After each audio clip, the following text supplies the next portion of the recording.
Ada apa?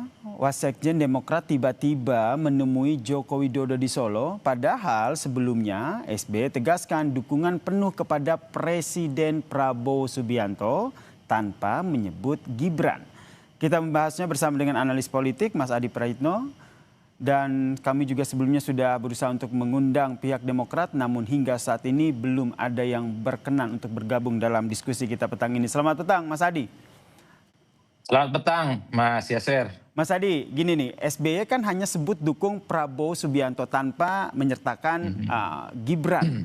Tapi wasekjennya temui Jokowi. Nah, Anda melihatnya seperti apa nih? Bagaimana Anda membaca sikap politik Partai Demokrat jika melihat ada dua sikap yang seakan-akan ini berbeda? Ya, saya kira ini ada dua konteks yang berbeda. Kalau partai-partai koalisi Prabowo Subianto kembali menegaskan terus bersama dengan Prabowo Subianto minimal 2 periode, itu kan hampir dinyatakan oleh semua partai pendukung. Golkar menyatakan itu, PAN menyatakan itu, PKB juga menyatakan itu, dan terakhir adalah Partai Demokrat. Kalau hari ini ada wasekjen Partai Demokrat yang posisinya saat ini adalah sebagai wamenaker ketemu dengan Jokowi, justru disitulah kemudian orang bertanya-tanya, kira-kira ada apa? Saya kalau membaca konteksnya, minimal yang tampak di permukaan, ini semacam romantisme. Pertemuan kawan lama sebenarnya yang ingin ditujukan oleh Pak Afriansyah. Bahwa secara personally dan bahkan secara kelembagaan Demokrat dengan Jokowi itu baik-baik saja. Tidak ada persoalan-persoalan apapun yang kemudian harus dimunculkan sebagai sesuatu yang dianggap sebagai resistensi dan perlawanan. Cuman ini kan menjadi ramai karena selama ini ada dua hal yang memang terkesan dihadap-hadapkan, terutama antara Partai Demokrat dengan Pak Jokowi. Pertama dikaitkan dengan soal polemik ijazah, yang kedua adalah terkait dengan rivalitas menuju 2029. Per hari ini bicara 2029 tentu yang selalu dibentur-benturkan, yang selalu dipersepsikan akan head to head terutama untuk menjadi calon wakil presiden pendamping Pak Prabowo Subianto, ya adalah Gibran versus AHY. Jadi ini yang kemudian orang kemudian berspekulasi, tapi sepertinya tampak dari jauh ini hanya sebatas pertemuan kawan lama, sohib lama, karena apapun judulnya, Pak Afriansyah ini adalah sosok yang juga sudah kenal lama dengan Pak Jokowi dan juga pernah menjadi wakil menteri di eranya Pak Jokowi. Kalau Mas Adi Oleh karena sendiri, itu wajar. meskipun begini Mas Adi, walaupun wasekjen dari Demokrat sendiri kan bilang bahwa kedatangannya ke Solo ini pertama secara spontan tanpa arahan partai. Nah, bisakah kita memaknai ini betul, ini pertemuan ini tidak ada unsur politisnya, atau Anda melihatnya seperti apa? Ya bagi saya sederhana ya, tidak ada yang disebut pertemuan itu secara spontanitas.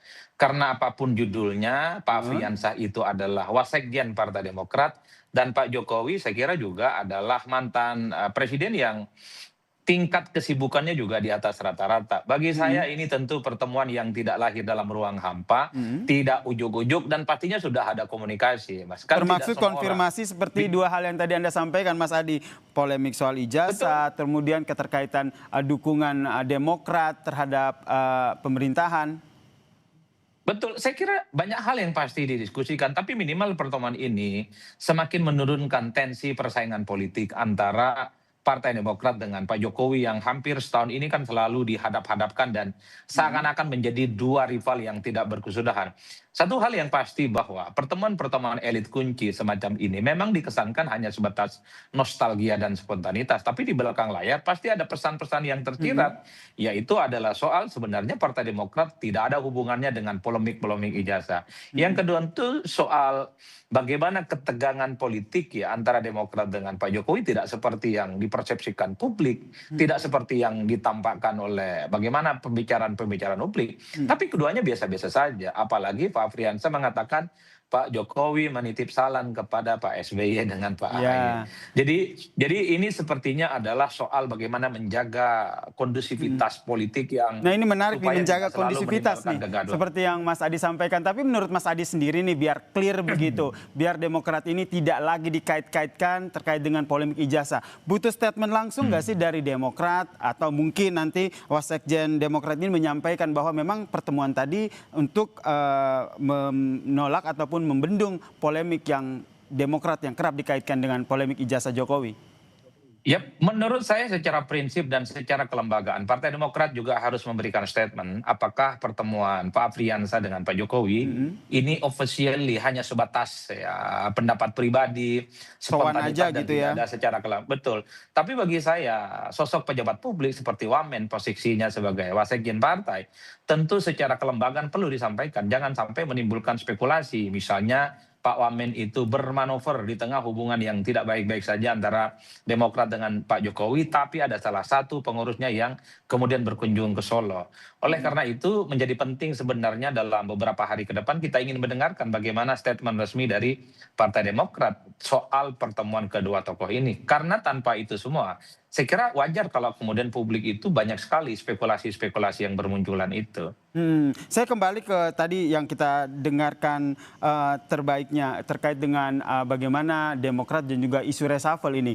Kalau kita dengarkan apa yang disampaikan oleh Presiden ke-6 SBY, hanya menyampaikan, mendukung pemerintahan Presiden Prabowo Subianto saja tanpa membawa Wakil Presiden Gibran. Apakah ini terlalu, apa bahasanya, terlalu lebaikah kalau seandainya kita kaitkan dengan, wah ini jangan-jangan hanya mendukung satu pihak, atau bagaimana Anda membacanya? Ya kalau bicara tentang Prabowo 2 periode, saya kira semua partai politik koalisi sudah menyatakan tegak lurus ya. Tapi ketika bicara tentang soal calon wakil presidennya di 2029, saya termasuk yang meyakini setiap partai politik itu punya intensi dan punya jagoan masing-masing. Tentu Partai Demokrat itu punya kepentingan supaya Pak AHY bisa maju di 2029, minimal sebagai calon wakil pendampingnya Pak Prabowo Subianto. Beberapa waktu yang Mhm. lalu kita pun juga mendengarkan bagaimana PAN menyorongkan Mhm. nama Pak Zulhas untuk bisa berdampingan dengan Pak Prabowo Subianto. Bahkan ketika PKB berkunjung ke istana menghadap Prabowo Subianto dengan seluruh pengurusnya di seluruh Indonesia, juga publik membaca itu ada semacam kode keras. Bukan tidak mungkin Caimin juga punya intensi bisa menjadi pendampingnya Pak Prabowo dan seterusnya dan seterusnya. Bagi saya sebenarnya satu hal, Mas, Boleh. dukungan politik kepada Mhm. Prabowo 2 periode itu Mas Adi? sudah selesai. Yang menjadi ramai itu adalah soal siapa Oke. wakilnya yang kemudian akan bermain Mhm. nantinya. Mas Adi, saya tahan dulu karena sudah bergabung bersama kami melalui sambungan telepon ini, bergabung bersama kita Mas Adi, Wasekjen Demokrat, Pak Arfian Syahnur. Selamat sore. Selamat sore, Mas Nasir. Pak Arfiansyah, ini yang kita Ya, diskusikan dengan Mas Adi Prayitno di studio. Ini oh SBY ya, betul sore dukung Mas Adi. Prabowo, tapi Anda malah sowan ke Jokowi begitu. Ini ketemunya untuk apa nih? Boleh dijelaskan? Agendanya apa? Eh, gimana diulangin Mas? Terputus-putus Mas. Sowan ke Solo ketemu Joko Widodo, ini agendanya apa? Jadi gini, saya Hmm. secara pribadi mampir ke Solo karena mau pulang ke Jakarta dari kami lakukan diskusi dengan The Yudhoyono Institute di Pacitan.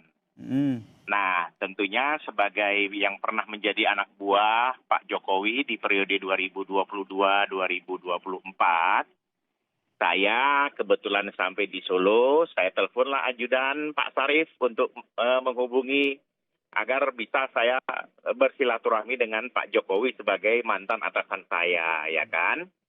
Nah, dulu juga Pak Jokowi pernah menikahkan putra-putri saya menjadi saksi menikah. Nah, tentunya Oke. hubungan emosional pribadi ini kan saya terus Hmm. bangun silaturahminya, Mas Pak Nasir. Friansa, ini sowannya sudah sepengetahuan atau atas izin Pak SBY tidak? Karena sebelumnya kan ketemu tuh sama Pak SBY. Oh tidak, saya tidak minta waktu atau lapor sama Pak SBY karena memang spontan saya menghubungi Pak Sarip itu ketika saya sampai di Solo. Nah, saya habis berkunjung ke salah satu SPPG yang ada di Kota Solo bersama Wali Kota Solo, begitu. Oke, Nah, berarti selesai itu spontan ya, tanpa saya sepengetahuan diterima. dari. Spontan. Oke, tanpa sepengetahuan Pak Tidak SBY. mengatasnamakan Pembahasannya partai apa ya, nih saya Pak mengatasnamakan Friansa? pribadi. Boleh diinformasikan kepada kami pembahasannya apa dan berapa lama ini berdiskusi dengan Joko Ya Widodo? pembahasannya soal urusan pribadi, soal Hmm. ya silaturahmi lama nggak jumpa, bertanya bagaimana kesehatan Pak Jokowi, beliau juga sebaliknya bertanya begitu. Kemudian kita ngobrol panjang lebar soal ya yang sudah-sudah kemarin, yang artinya saya Hmm. kembali lagi ke Wakil Menteri Ketenagakerjaan di Kabinet Pak Prabowo, yang sebelumnya juga saya Hmm. menjadi Wakil Kepala Badan Halal, ya Oke. kan? Nah tentunya ini ngobrol-ngobrol biasa. Ngobrol-ngobrol Gitu. biasa begitu ya. Tapi kalau sebelumnya Iya, kan betul. Pak SBY sendiri kan secara lantang begitu menyatakan mendukung Prabowo Subianto begitu, tapi tidak membawa nama Gibran di situ. Jadi soal partai, saya juga tidak terlalu mau mencampuri ya, karena memang saya bukan kapasitas sebagai orang yang mengambil keputusan. Meskipun Karena di Anda situ kan wasekjen ada ketum, Demokrat ya? ada sekjen. Ya, walaupun saya wakil sekjen yang saat ini diberi amanah oleh Pak AHY, ya kan? Oke. Nah, dalam hal ini memang saya tidak masuk kepada urusan-urusan soal politik. Ya kan, tapi ketika di luar wartawan bertanya, ya saya jawab seperti yang saya sampaikan di Kompas itu, Mas Nasir. Oke, Begitu. jadi Pak SBY sendiri mendukung Prabowo saja atau mendukung satu paket nih, Prabowo dan juga Gibran? Pengen dengar dari wasekjen Demokrat nih. Loh, kalau saya sementara ini berasumsi kami di kabinetnya Pak Prabowo Gibran ini melaksanakan tugas yang diberikan Pak Prabowo terhadap kami yang ada 6 orang dari Baik, wakil menteri dan 4 orang, satunya Menko, 3-nya menteri. Kami menjalankan tugas agar selesai semua tugas-tugas ini sampai dengan periode 2029. Jadi tidak ada bicara apa-apa. Begitu. Oke, baik. Terima kasih Afrian Sanur, Wasekjen Partai Demokrat, Ya. dan juga Mas Adi Makasih, Praetno, Nasir. analis politik, Ya. pengamat politik telah berbagi informasi dan perspektifnya di Kompas Petang. Salam sehat semuanya.